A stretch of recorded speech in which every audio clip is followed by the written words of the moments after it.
Today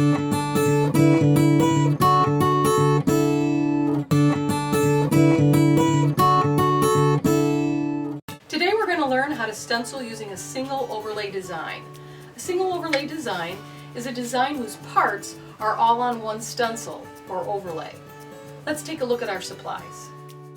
Basic supplies are blue painter's tape, a stencil brush, stencil paint, a paper plate, your stencil, and plenty of paper towels. To begin, place your stencil on your surface and secure in place with painter's tape.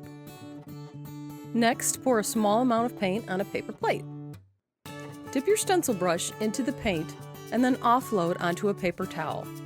A great way to test if you've offloaded enough paint is to gently brush the back of your hand with the brush.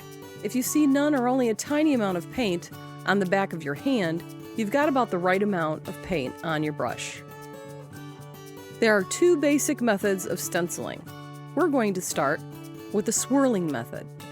Swirling involves circular motions of your wrist, applying paint at the outer edges of the design.